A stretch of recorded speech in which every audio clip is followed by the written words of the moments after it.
Welcome, everyone, to Being Messianic. And today it's a really interesting topic. We've been following some of the life cycle of what the Jewish belief, the Hebrew belief is for different things. And today we're actually going to be talking about weddings and what are the wedding customs and how does that apply and what does it look like?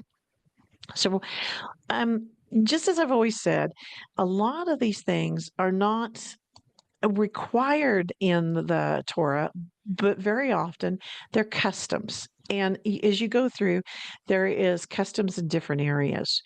So a wedding, though, for a Jew, it's a celebration of love. And so we're going to look at some ancient traditions and some modern customs, and we're just going to go through the history of it and just kind of look at it, and we'll open it up for discussion afterwards. So weddings really are a cornerstone of culture for they make the marking of union between two individuals, and it's celebrating love, commitment, and new beginnings. And we're really looking at how the family's involved and how the different reasons they do things. So Jewish marriage is a family affair. It strengthens the bonds and ensures the continuation of the family line. And as you know, that is something that is tracked as much as can be. Before we could tell you who people, which tribe they were from, can't always tell that now. But it is very important, and they still do track the Levi line because, of course, that's where the priests come from. So one of the interesting things about marriages is that it was a very much of a strengthening the bonds of the family line. And in the past, individual choice played a much lesser role than the family and social needs. So we look at some glimpses, and in the Bible, there are some examples of the how the this happened. You'll hear about the mohar, the bride price. It was paid by the groom's family to the brides, and then the matan were gifts to the bride. They were additional gifts. So these are things that some of these traditions have carried over, but not all of them are not in all cultures. So let's look at some biblical background.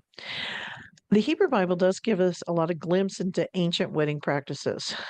It's from Isaiah. We know that it describes the bride and groom, and they're adorned in their best finery in Isaiah 61:10. In Psalm 45, we talk about the bridesmaids. And in Judges 14, it even refers to the best man at a wedding. And in Genesis 29, it talks about a wedding feast. And we know that Jesus also, in his parables, talked about a wedding feast.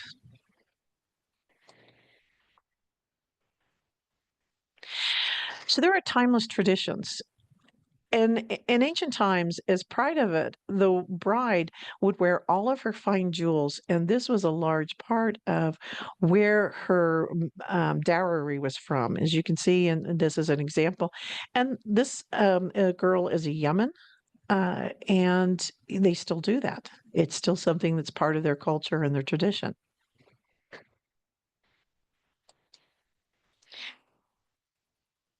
So, as I said, it's in different places in the Bible. And again, in Isaiah, we look at it, we find it in Psalms, we find it in different places. Some other areas that we see it, though, are not always as clear. So, for example, eh, Ruth can be considered sometimes an apocryphal book, but Tobit is an apocryphal book. And we see a lot of traditions there. We know with Ruth, we have where she left when her husband died, she went with Naomi. And then she ended up marrying Boaz.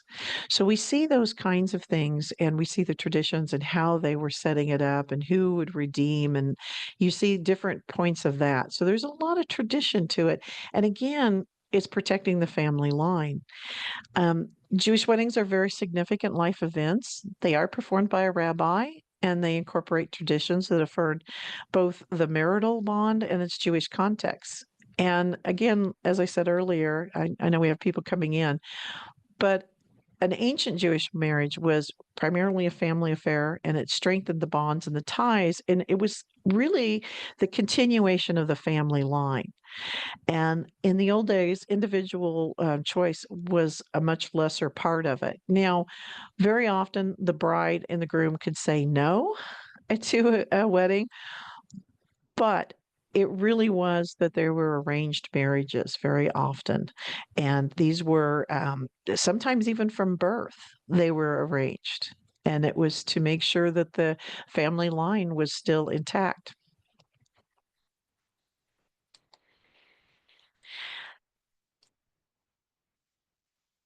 One of the things that's so interesting about a wedding is that you'll also see there's such a life event, and they're often with a heartfelt wish.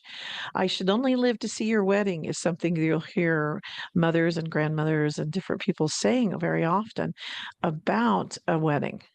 Um, Fathers would arrange the matches, and often, like I said, usually the bride's consent, even if it was just a formal thing, and then the bridal price was, involved from a purchase price to a gift, and then where we have gone with it now is it also is mentioned a lot of times, and we're gonna get into the contracts, where that can be part of a divorce settlement in case there is a divorce in the future.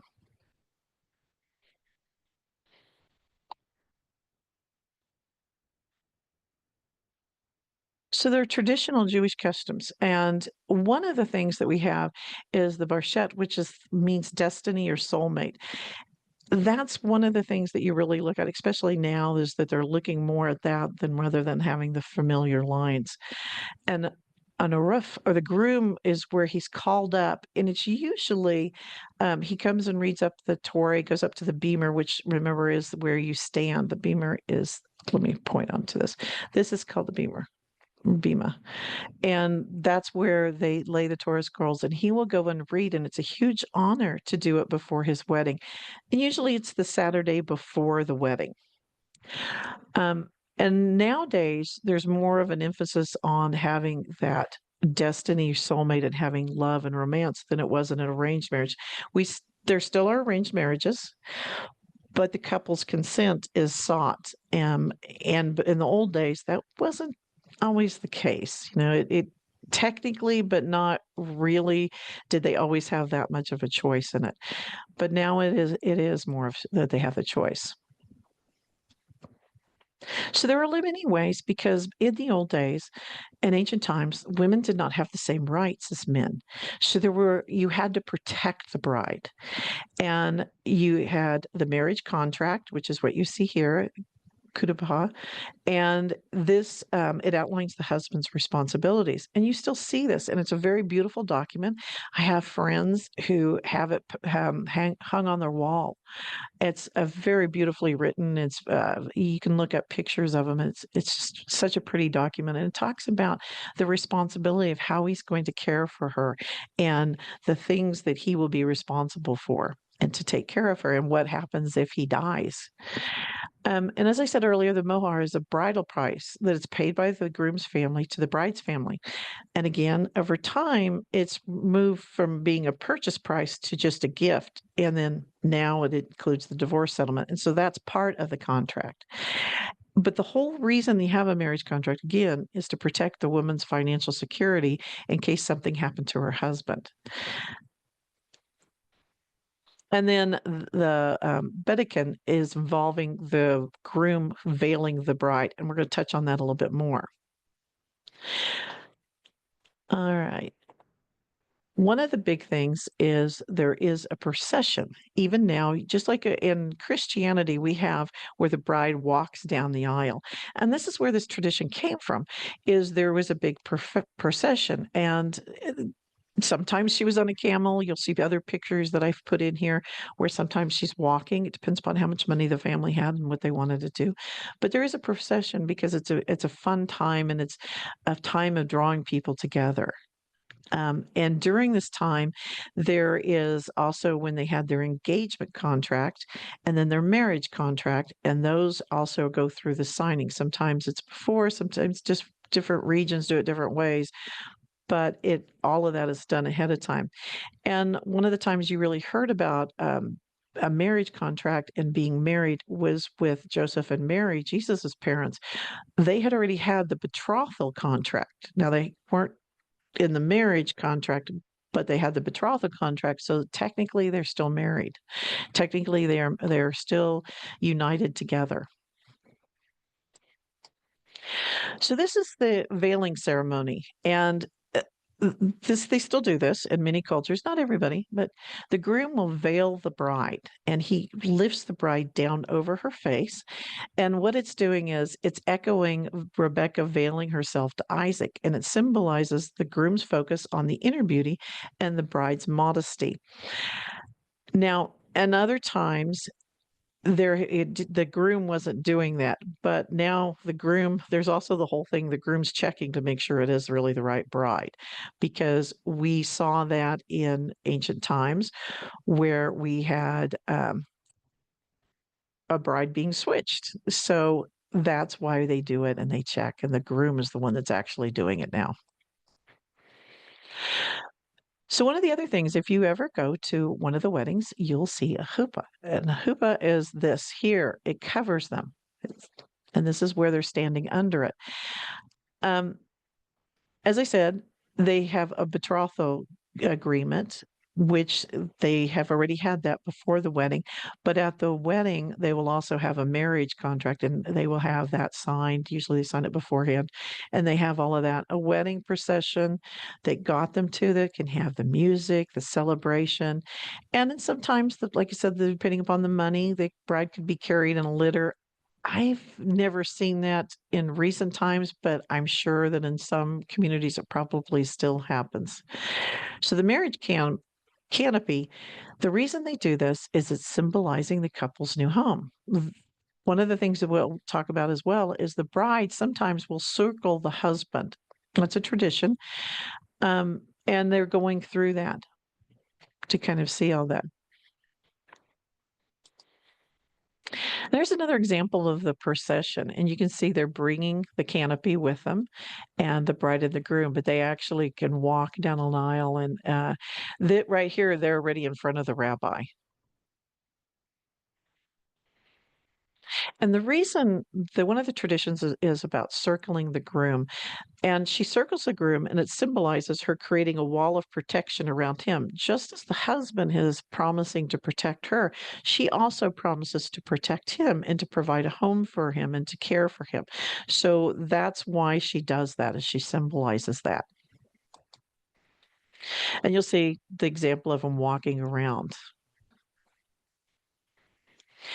And that is where the sanctification comes from. And again, as I said, the marriage contract is beautifully written, and many people do hang it on their wall. I've seen that in several different homes. It's really quite beautiful. And they also will read it out loud in most communities. And it's outlining the husband's obligation to his wife, and it serves as a separation between their previous life and their new current life together.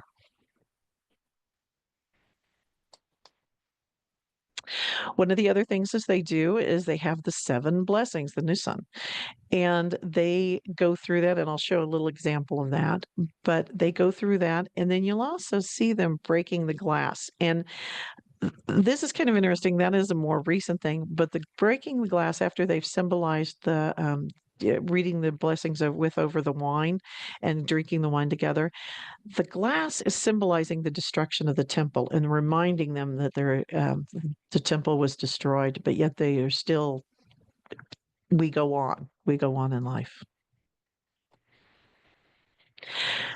Not everybody does this, but again, you could room.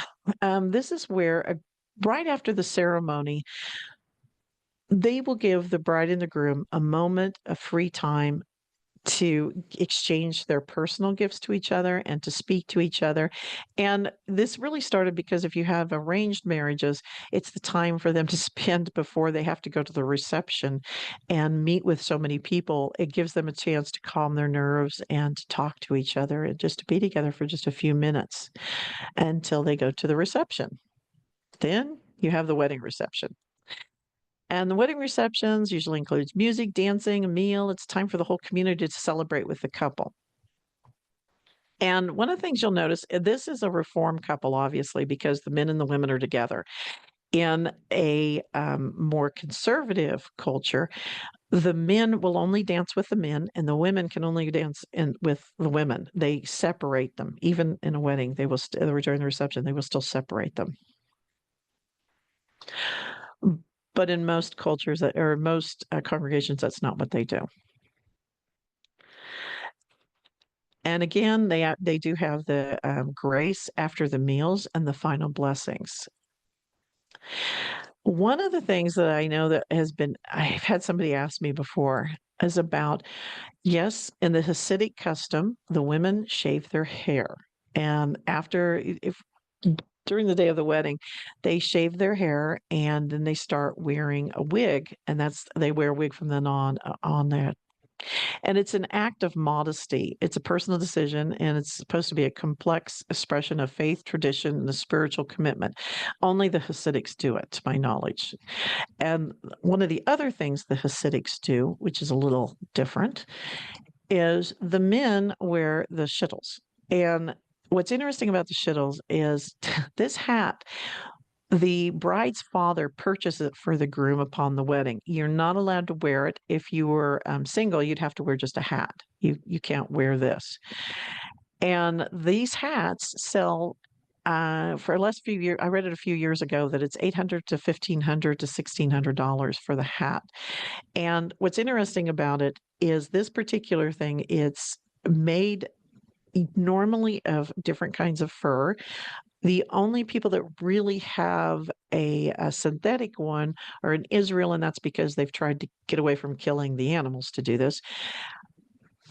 These are usually made from, let me see what type of animal it is. It's very closely guarded, but these are actually tails. And there's a funny story about where they came of, but these are the tails of animals, and that's what they are, just over and over. Usually there's like 40, these big ones, they're 44 tails. They're usually Canadian or Russian sable, stone marten, pine marten, or American gray fox. And that's why they cost so much. And it's very closely guarded secret about how you wind those tails around to do this. But the reason it's 42 tails is because it symbolizes the 42 letter of the divine name of the Lord. And I talked about the breaking of the glass and where we say the blessings, and these are the blessings. And you can see there's a blessing over the wine, blessing King of the universe, fruit of the vine, and they just go through. And it is a very set thing that they do in the cultures that do this, where they go through each one of these. And then afterwards, this is when the groom breaks the glass. So let's go on to more of our time.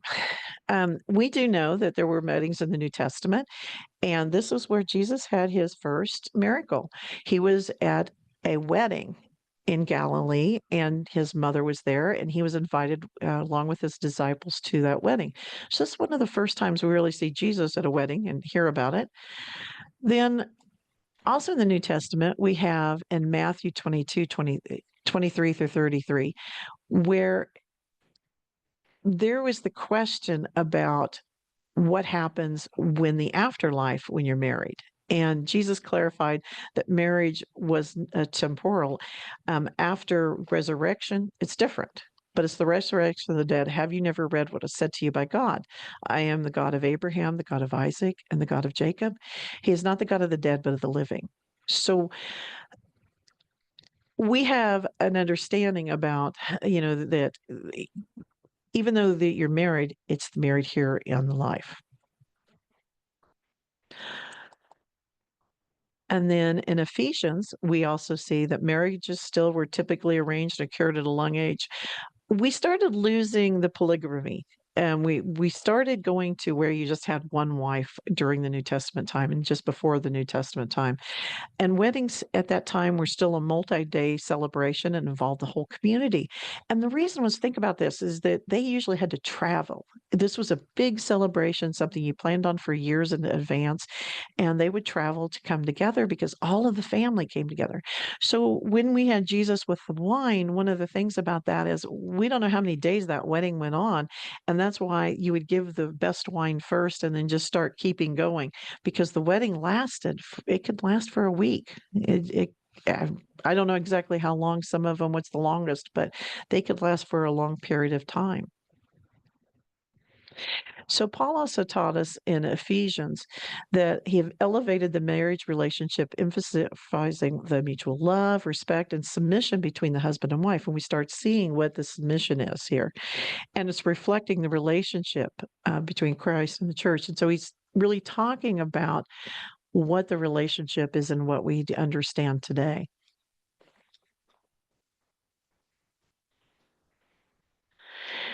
And we do know that Jesus talked about the spiritual application as well. And we also know that the church is often described as the bride of Christ. So, what are some of the modern traditions and what carried over? And as you can see, this is one of the Hasidics weddings here. And the modern weddings reflected very diverse cultural influences. Keep in mind, as I showed you early on, that in Yemen they still have all of the jewelry and everything. Most weddings, the bride wears white, but not always. It depends upon the culture. So some common elements include the wedding dress, the exchanging the vows, the wedding cake, the reception. Modern custom vary quite a bit, but some of those customs still come around from ancient times. And as I was telling you earlier about the veil, that came from ancient times. Um, and the focus in the old days, remember I said it was about the family line and in keeping those lines intact. That's moved away, and it really is moved to individual choice and to love. So it's completely different than what it used to be. But it's still a celebration of love. And the whole idea, from ancient rituals to contemporary celebrations, the wedding is a symbol of love and commitment and the beginning of a shared journey. And it's a testament to the enduring human desire for connection and celebration of life's most precious moments. So, as I said, I just wanted to kind of touch on that a little bit. And then I'm going to be opening it up. And I know that there are several elders, and I believe even Pastor Lynn is on here today. So I'm going to stop sharing. And I think I saw that there might have been some questions. So, first off, Henry, Pastor Lynn, and the other elders, do you have anything you'd like to talk about uh, weddings and being married and what the Hebrews, the way they looked at it, to the way we look at it? Hello, Gail. Glad to be here. When it comes to weddings, I really like the idea that through the Jewish ceremony and the celebration, through the way that it is constructed, it has an echo towards the wedding feast that the Lord has for His bride.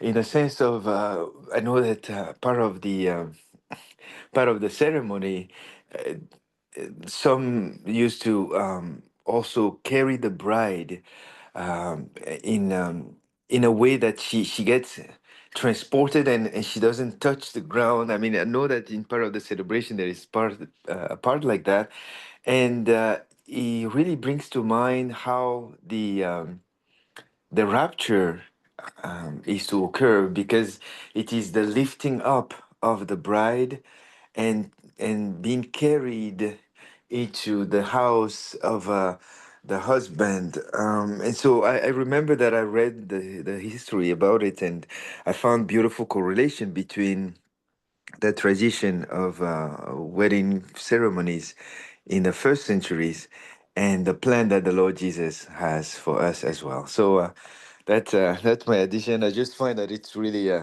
beautiful to see those correlations. Thank you. Oh, Henry, I really love that. And you're right. There is such a correlation between all of it. So thank you for sharing that. But did any of the other elders like to share anything? And Pastor Lynn. Um, From what I have researched in the past concerning marriages, it seems that it wasn't commonplace at all for a marriage to be happen for love until around the 1900s. That's the early 1800 1801, right? So that's the early 1900s. So that's 200 years ago was when it first became popular for love to be a part of marriage. And it came about as romance novels started being published and spread. Only then did people start considering to marry for love. So up until that point, it was all about advantage or doing it for family purposes or whatnot. But love wasn't a big part of it until then, from what I see. So how we look at marriage today as being a connection in love wasn't really done until then, until the early 18s or late 1700s, when romance novels became worldwide. I So, totally agree with you on that because that is true that they didn't do it at first, Lynn. and so when we look at um, things such as the Christianity being the bride of Christ, right?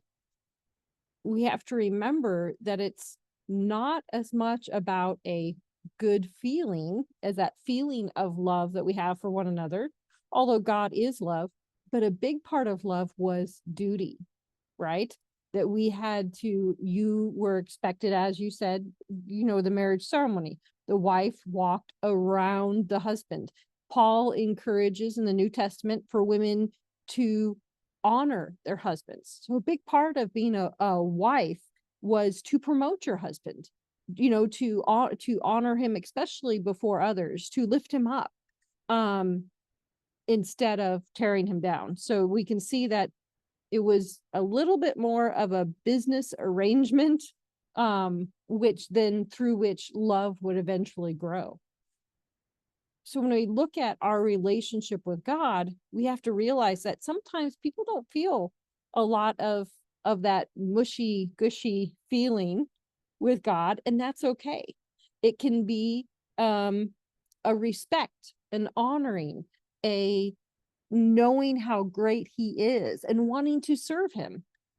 And originally that was a little more what marriage was about. Okay, back to you, Gail. No, it's perfect. So, yes, and one of the other things that I will say along that line is that um, a- after after World War II, there was a big shift as well in the way people thought about it because there were so many people that were killed and there was so much that they went through. And also through that time, we don't have a lot of the records. Before that, we really kept a record of who you were, what line you was. And in the contract, a lot of times it will say, son of, we'll go back and list things like that. I've seen that in there as well. And you can't totally go back like you could before. And so there is more about recognizing it. And the rabbis, I know there was a big shift. There was also you're right that there was the shift in the public eye, but I really, from what I understand, there was a big shift from the rabbis as well, because they realized that they actually needed a lot of kids. They needed to have more and more kids. And instead of and trying to figure out the family line and making sure you were from the house of David and that figuring out the whole thing like that became less important, but having the Jewish race continue became much more of a focus. And I know things that I've read have really talked about that quite a bit. So the one of the questions that came up, and I am going to ask Henry and Pastor Lynn to us jump into this one as well. What is the spiritual implication of a dowry?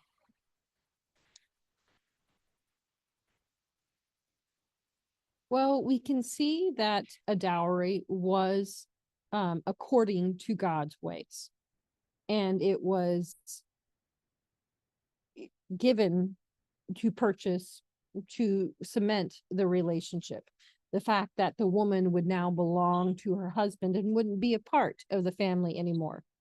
However, there can be many spiritual implications if they're done in other traditions that are non-Christian. Because other traditions are usually founded in the worship of other gods. If there's a dowry process that includes anything else, you really have to examine it closely to see if it's linked to another god. I'll give you an example. Something as small as offering twisted bread to guests when they bring a dowry.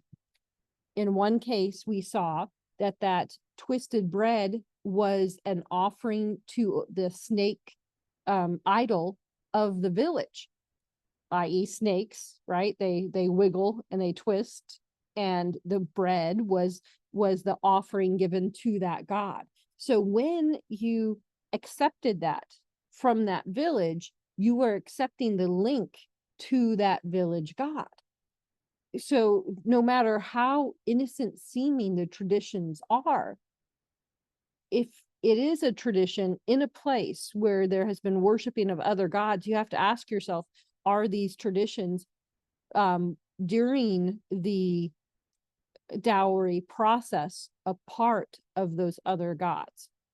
Such as there's also a tossing of food on the ground, or water or alcohol.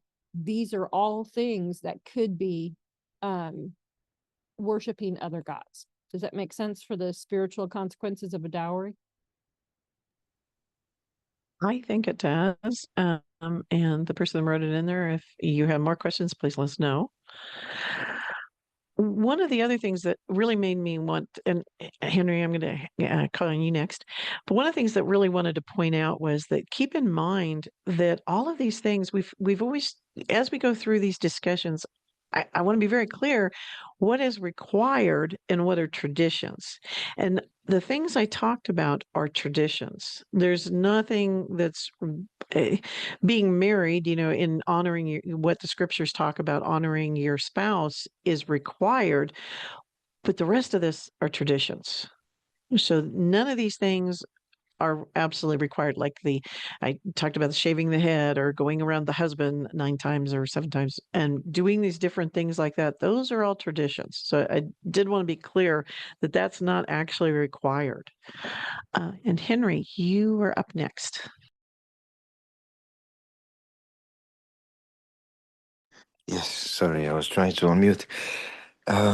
Yes, thank you. The question is quite pertinent, and I appreciate your intervention, Lynn, because the aspect of libations, or the drinks poured on the ground for as drink offerings, in certain traditions can really become a binding agreement, because those marriages get done in the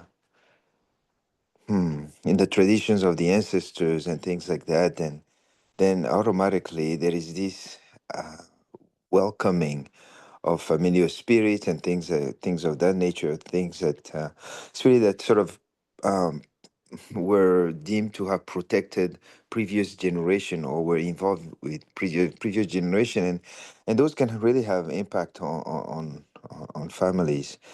From a biblical perspective, when it comes to dowries, I would say that to some degree we can consider that the Lord Jesus has paid a price for his bride. He has shed his blood, so that we can become part of the family of God. The blood of Jesus is a tremendous price that was paid for us. So I think the idea of marriage also, I mean, when it comes to the dowry, it is good to remember that there are correlations here and there. But when let's say someone has gone through a traditional family wedding, and they realize that they've come unwillingly into agreement with spirits that were not operating from the Lord Jesus, then it is good to really address that in prayer and cleanse the slate, so to speak. So thank you. Over to you, Gail. I like that. And I think the two of you have answered the question very well. So thank you. I did have another question that came in about throwing rice at weddings. And is this something you should repent of? Was it wrong? Was anything like that wrong on the throwing of rice?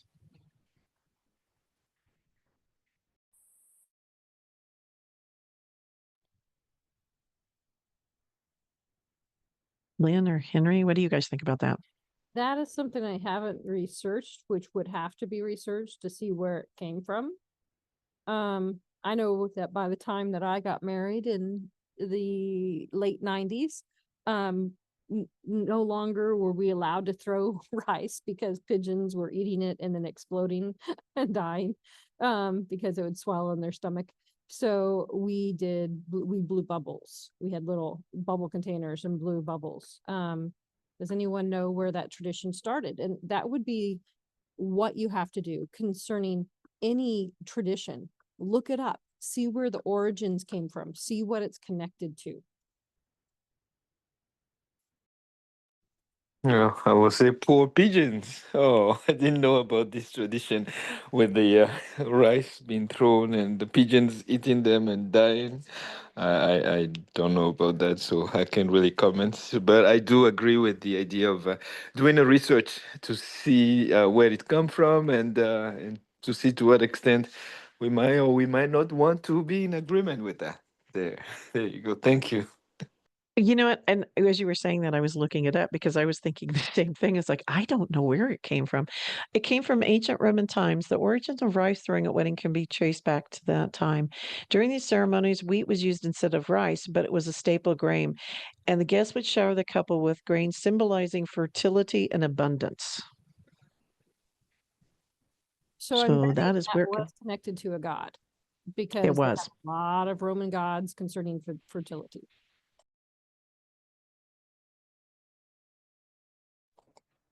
And that's a really good question because I had never thought about that. And I too have thrown rice at a wedding. I did not have rice, or well, it wasn't rice. I guess rice, it was birdseed. We threw birdseed.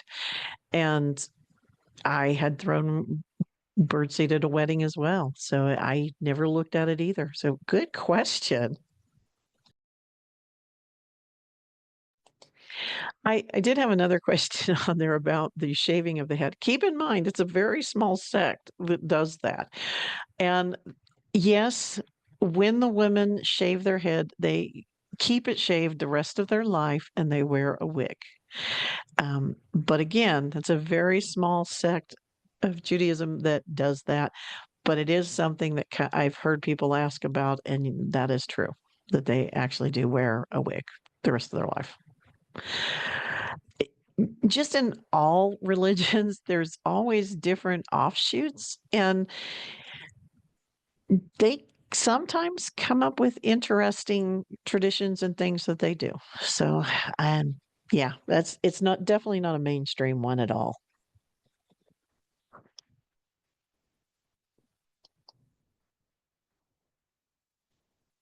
All right. Any other questions?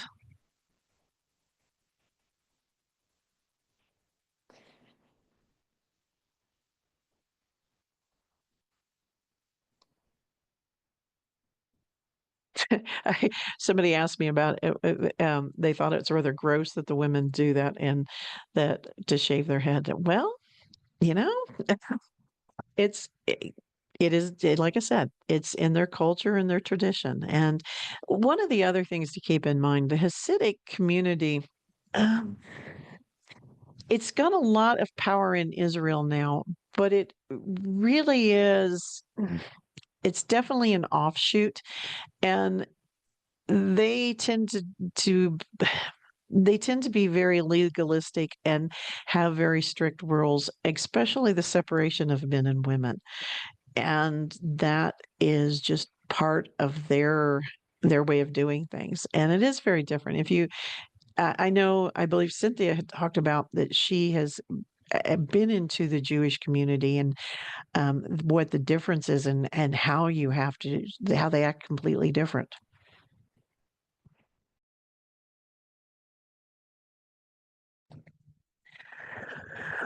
But again, that, like I said, I was just covering a few of the different things that you might see at a wedding. And a wedding really is supposed to be a celebration of the people together.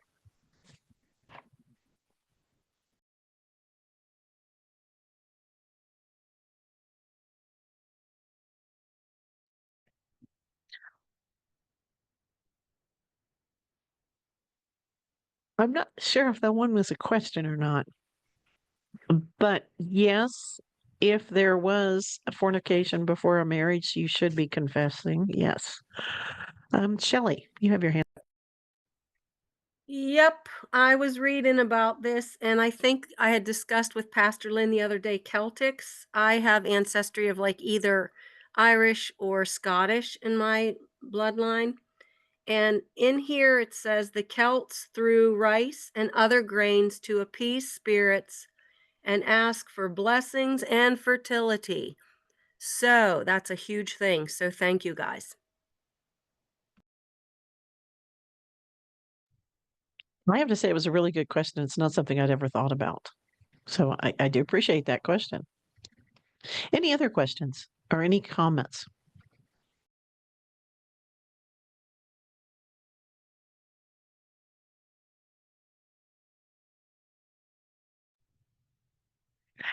Um, so Uh, pretty much, oh, go ahead. yeah, I was going to ask now, what happens if you're like Hebrew and you don't want to follow their custom? What happens to you then? Oh, for your wedding? Yeah, Is that what you're asking? Oh, no, you don't right. have to follow the customs. Not Oh, okay. anymore. Now, in Hasidic communities, I can't answer that for you. There's a lot of peer pressure and a lot of different things, and I actually haven't had a lot of contact with them. Where I grew up, there really weren't any.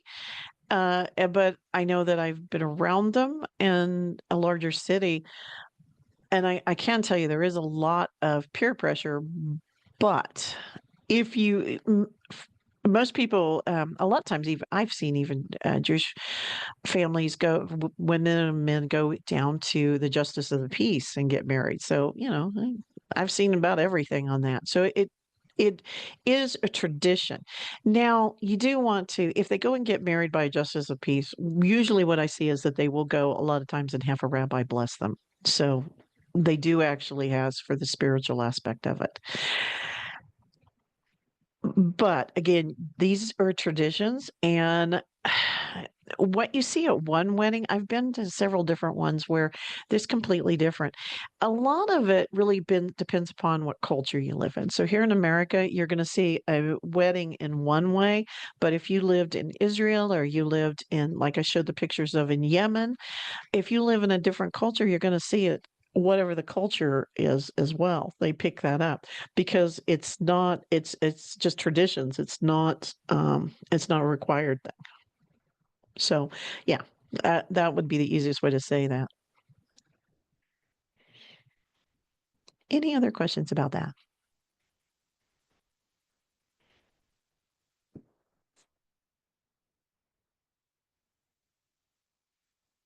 I am getting a lot of private messages about the shaving of the heads. Um, Again, that is just one sect, and that is not all that common. But there was a question about baldness can be sometimes a curse from pride in the Old Testament. I'm not sure what it means if they turn around and do it to themselves because and the Hasidics, hmm, the Hasidic movement isn't all that old. It wasn't around in the time of the Bible. It's something that came about later. it's based upon a few rabbis, one in particular, and this is the reason they're dressed from the turn of the century, the turn of the 19th century. They're dressed from that way because they're following a rabbi instead of following what the Torah told them. It is a lot. There's a lot of focus on man-made.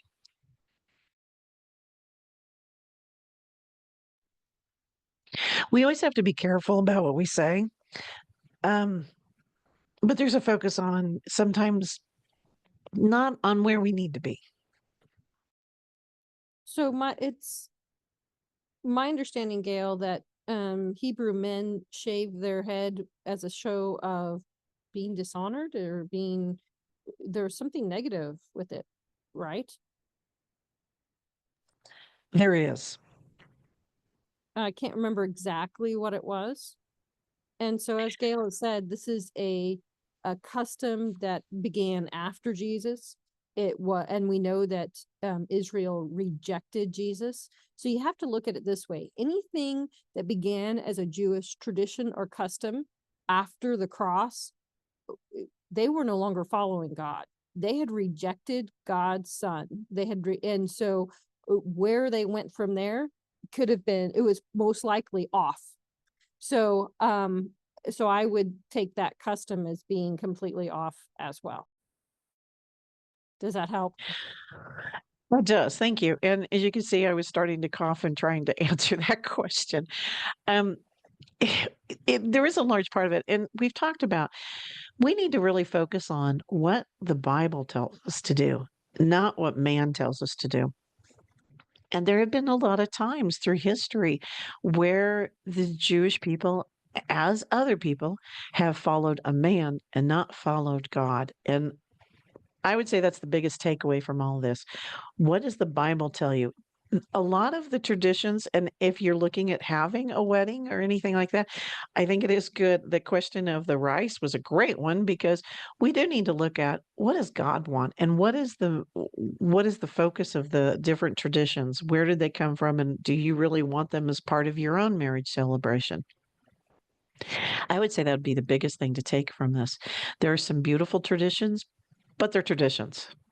And you don't have to follow them. And maybe it's a good idea to look and see, should you be following them? Pastor Lynn, do you have anything to add on to that?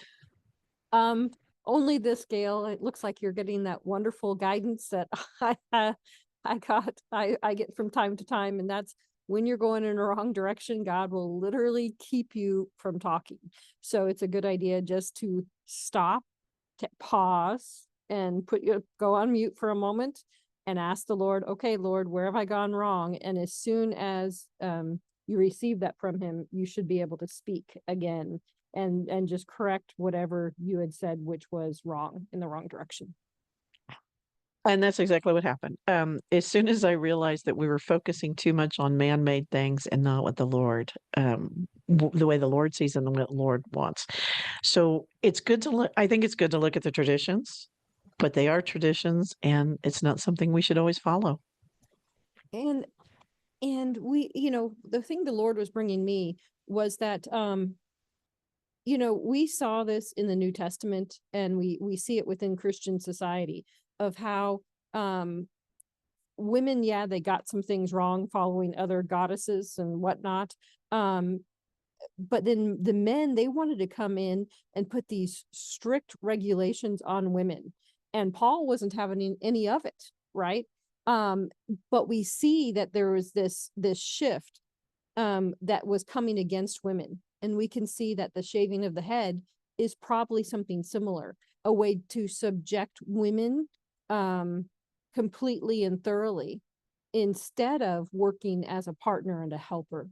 So I would just look at it in that light, that that there is this tendency to want to subject mankind. I mean, look how many wars have been fought over power, of one race wanting to subject another, one people wanting to dominate another.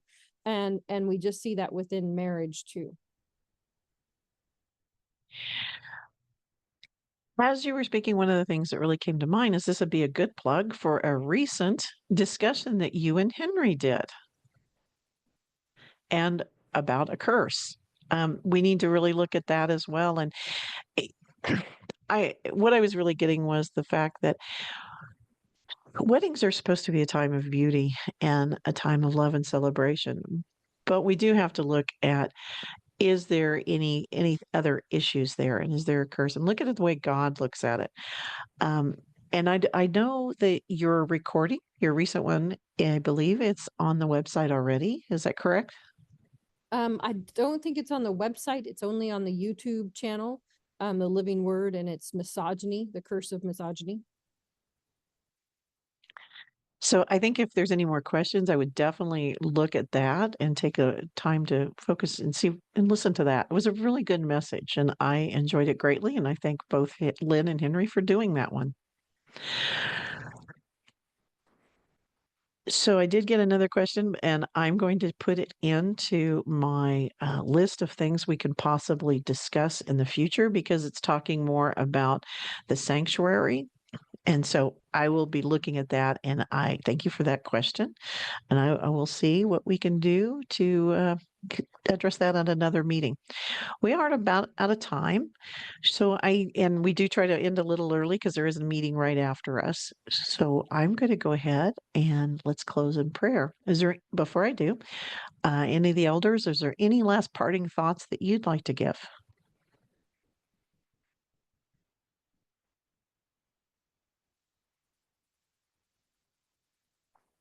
Okay. Well, I'm going to go ahead and close this in prayer then. Oh, Heavenly Father, thank you so much for allowing us to come together and to learn about your people and how we fit into that and what impacts us today. Help us to always see it the way you want us to see it and to learn more and go closer to you. That's what the idea is to grow closer to you and learn about your ways and hear what the scriptures tell us. What is tradition? And what is coming from you and what you want and what you expect from us. And thank you so much for guiding us and leading us and showing me back and bringing me back whenever we go off topic a little bit. So thank you so much for that, Lord. Using the sword of the Spirit, severing soul ties with anyone or anything so that we're only rightly aligned with you. In your precious name. Amen. Shalom, everyone. Thank you so much for the discussion today. And thank you so much for the great questions because those really opened up and made me also look at some things I had not looked at as well. So thanks, everyone. Shalom.